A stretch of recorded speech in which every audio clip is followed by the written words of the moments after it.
That's a good one. What do they prove?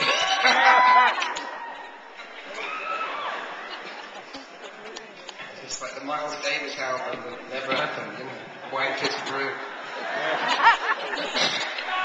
Maybe it did happen, I don't know. You released it.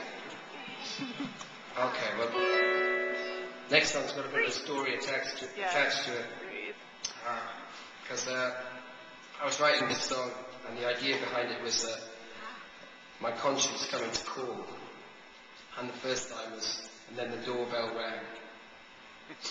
And I was halfway through writing this song, went home that night, and Robbie was around having a glass of wine, watching the football, whatever, relaxing, da-da-da. And then the doorbell did ring, and these two fellas were there, these two Iranian sort of intellectual guys. And they basically wanted to talk to me about the fact that there's this camp inside Iraq where all the sort of people who don't agree with the Iranian regime, all the sort of intelligentsia or whatever, they all got out there and made this camp, and they sort of send messages of hope back into Iran and all the rest of it.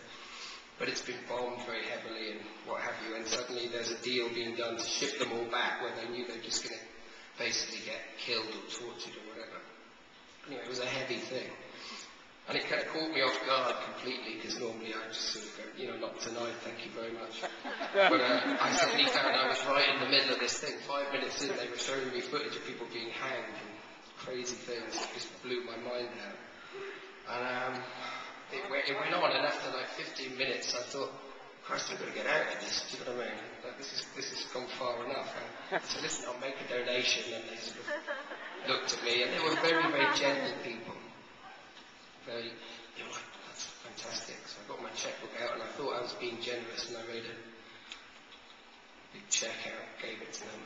And they said, thank you, but the price of one human life in the legal system is X, which is about 4 or 5 times as much as I've given them. So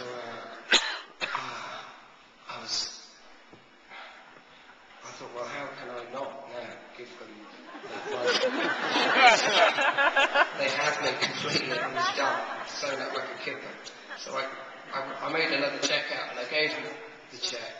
They were very, very gracious, and they left, and they took my details down, and blah, blah, blah. They were very sweet people, but it left me with this gaping hole where all I could see was my own sort of utter hypocrisy.